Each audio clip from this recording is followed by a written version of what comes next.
আমার আজকের রেসিপি দুধ পুলি। এখন শীতের আমেজ আর শীতকালে তো পুলি পিঠে খাওয়ার সময়, সামনে আবার পৌষ সংক্রান্তি, প্রায় সবার বাড়িতেই এখন পিঠে পুলি হচ্ছে। তো এইভাবে যদি দুধ পুলি বানান তাহলে কিন্তু সেটা খুবই টেস্টি হয়, আবার নরমও হয়। তো চলুন দেখে নেওয়া যাক কী লাগছে। প্রথমে পুর তৈরি করতে হবে, তাই জন্য নারকেল নেব।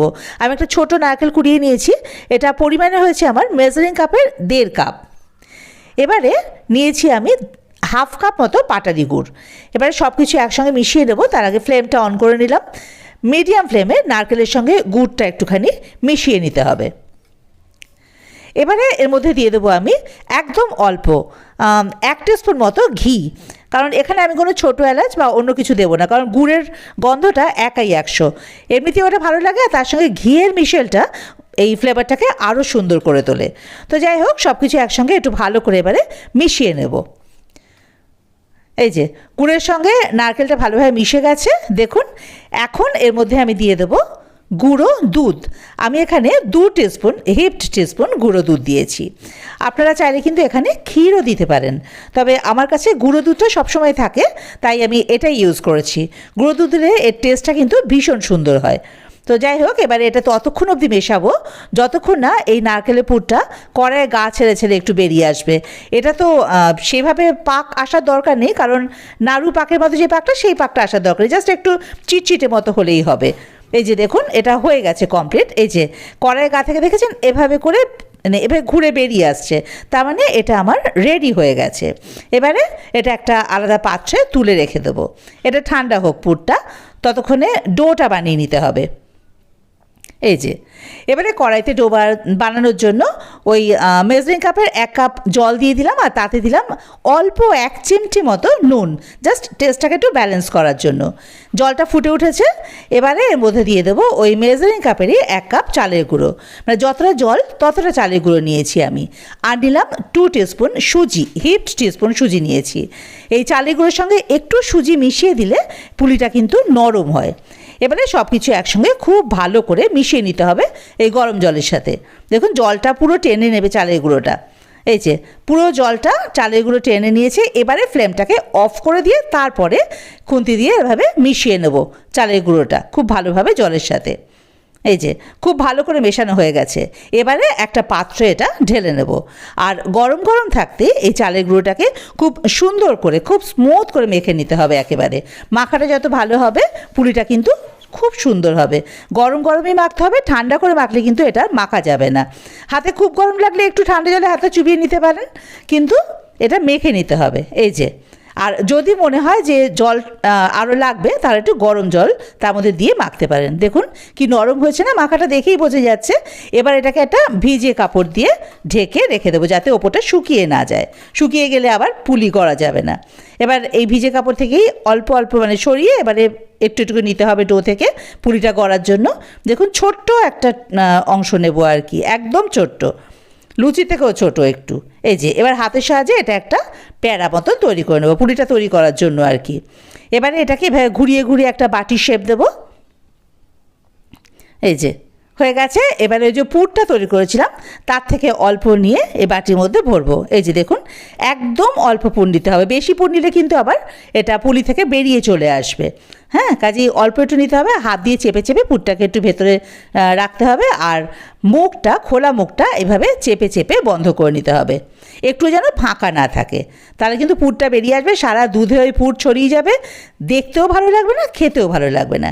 এবারে পুলির সাইডটা এভাবে করে মুড়ে নিতে হবে। এই যে আপনারা চাইলে কিন্তু কোনো ডিজাইনও দিতে পারেন, কিন্তু আমি আমার শাশুড়ি মাকে দেখেছি, ওনার থেকে শেখা, তো এভাবে করেই আমরা পুলিটা তৈরি করি আর কি। এই যে এবারে 2 সাইডটা একটুখানি এভাবে হাত দিয়ে এভাবে চেপে দেবো, ব্যাস তৈরি হয়ে গেল পুলি। আরেকটা একটু বানিয়ে দেখাই। ওই যে ডোটা থেকে একটুখানি অংশ কেটে নেব, একদম ছোট্ট, হাতের সাহায্যে একটা প্যারার মতো তৈরি করে নেবো। এই যে হয়ে গেছে।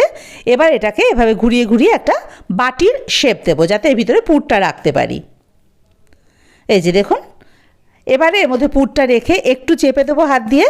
এই যে এবারে দুদিকে খোলা অংশটা চেপে চেপে বন্ধ করে দিতে হবে, মুখটা আর কি, যাতে এতটুকুও পুলি বেরিয়ে আসার মতো জায়গা না থাকে, পুরোটা একদম ভালোভাবে চেপে বন্ধ করে দিতে হবে। এই যে দেখুন, এবারে 2 সাইডটা এভাবে করে হালকা হাতে একটু মুড়ে দেবো। এই যে এবার চেপে দেবো, দেখুন পুরো একদম সিল হয়ে গেছে মুখটা, পুলি মানে পুর বেরিয়ে যাওয়ার কোনো জায়গায় নেই, এই দেখুন।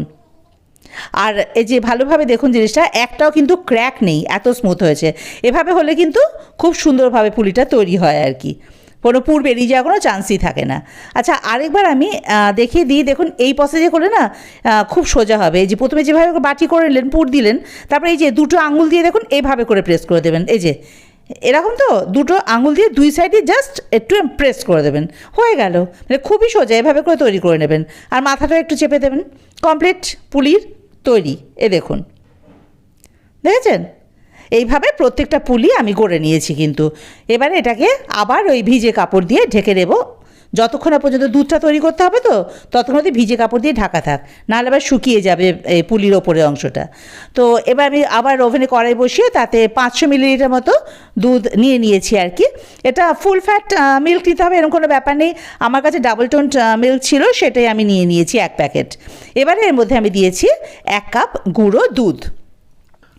গুঁড়ো দুধ দিলে হয় কি, এই রান্নাটা খুব তাড়াতাড়ি হয়ে যায়, আর এর মধ্যে না একটা ক্ষীরের এফেক্ট আসে, ভীষণ সুন্দর লাগে খেতে। আপনারা অবশ্য গুঁড়ো দুধ স্কিপ করতে পারেন, আপনারা পুরোটাই লিকুইড দুধ দিয়ে করতে পারেন, তবে সেটা টানাতে গেলে অনেক সময় লাগে। আর গুঁড়ো দুধ দিয়ে করলে হয় কি, এটা টানাতেও সময় লাগে না, জাস্ট ফুটে উঠলেই হয়ে যায় আর কি। আর ওই যে বললাম এটা ক্ষীরের এফেক্ট আসে, দারুণ লাগে খেতে। তো যাই হোক, এবার এটা ফুটে ওঠা অবধি অপেক্ষা করতে হবে। দেখুন দুধটা কিন্তু ফুটে গেছে, ম্যাক্সিমাম 2 থেকে 2.5 মিনিট সময় লাগে, কারণ আমি হাই ফ্লেমেই ফুটিয়ে দিয়েছি আগে, মানে গুঁড়ো দুধটা মিশিয়ে ফ্লেমটা হাই করে দিয়েছিলাম। এবারে ফুটে যাওয়ার পরে এর মধ্যে ওই পুলি যেগুলো গড়ে রেখেছিলাম সেগুলো এর মধ্যে দিয়ে দেবো। এবারে হালকা হাতে পুলিগুলোকে একটু দুধের সঙ্গে মিশিয়ে নিতে হবে, কারণ সবে তৈরি করা হয়েছে, পুলিগুলো কিন্তু একদম নরম, ভেঙে যাওয়ার চান্স থাকতে পারে। তাই হালকা হাতে পুলিগুলো একটু মিশিয়ে দিতে হবে। আর ফ্লেমটাকে এখন কিন্তু মিডিয়ামে করে দিতে হবে, মিডিয়াম টু লোতে রাখলেই ভালো। এবারে এটা ঢাকা দিয়ে রাখবো যতক্ষণ না পুলিটা সেদ্ধ হয়। এটা ঢাকা দেওয়া থাক মিনিট 10। ততক্ষণে দেখুন 1/2 কাপ দুধ আমি আগে থেকে জাল দিয়ে নিয়েছিলাম, সেটা ঠান্ডা করে রেখে দিলাম, কারণ এর মধ্যে গুড় গুলে রাখবো আমি। এই যে দেখুন 10 মিনিট পরে পুলিগুলো কিন্তু সেদ্ধ হয়ে গেছে। দেখেছেন তো কতটা ঘন হয়ে গেছে দুধটা, আর পুলিগুলো সেদ্ধ হয়ে গেছে। মাঝে মাঝে কিন্তু আমি ঢাকা খুলে একটু নেড়ে দিয়েছিলাম। তো যাই হোক, মিনিট 10 পর এই যে পুলিটা সেদ্ধ হয়ে গেছে দেখুন, আর দুধটা দেখুন কতটা ঘন হয়ে এসছে। এবারে এটাই ফ্লেমটা অফ করে আমি পুরোপুরি ঠান্ডা হতে দেবো। আর ওদিকে দুধ নিয়েছিলাম ঠান্ডা দুধ, তার মধ্যে আমি 1/2 কাপ গুড় গুলে রেখে দিয়েছি, ওটাও ঠান্ডা থাকবে। এই যে দেখুন দুধ পুরো ঠান্ডা হয়ে গেছে একেবারে। এখন আমি ওই গুড়ের মিশ্রণটা মেশাবো। মনে হচ্ছে না একদম শক্ত, কি হবে? কিচ্ছু না। এবার যে দুধের মিশ্রণটা মিশিয়ে দেবো, এই যে এবারে দেখবেন আবার আগের ঘনত্বটায় চলে আসবে। অনেক সময় গুড় দিলে দুধ কেটে যায়, তো এভাবে করে দিলে না দুধ কেটে যাওয়ার চান্স থাকে না, কারণ দুধ পুলিও ঠান্ডা। ওদিকে ঠান্ডা দুধে আমি গুলে রেখে দিয়েছি, কাজে সেটা মিশিয়ে দিলে আগে কনসিস্টেন্সিটা ফিরেও আসবে, আবার কেটেও যাবে না দুধটা, আর খেতেও সেই ক্ষীরের টেস্টটা কিন্তু বজায় থাকবে। কাজে এভাবে করে গুড় মেশালে আর কোনো ভয়ের ব্যাপার নেই। দেখুন আমার দুধ পুলি কিন্তু রেডি। দেখেছেন তো কি সুন্দর এসছে ঘনত্বটা? প্রথমে মনে হচ্ছিল বোধহয় একদম টাইট হয়ে গেছে, আর এটা তো ঠান্ডা হয়ে আরও জমে যাওয়ার চান্সও নেই, কারণ ঠান্ডাই, কোনো অসুবিধাই নেই। আর এই দেখুন, দেখেছেন তো একদম ক্ষীরের মতো, মানে অপূর্ব লাগে খেতে। আপনারা অবশ্যই বাড়িতে কিন্তু এভাবে এটা তৈরি করে খেয়ে আমাকে জানাবেন যে আপনাদের কেমন লাগলো এটা। কেমন কমেন্ট বক্সে জানাতে ভুলবেন না।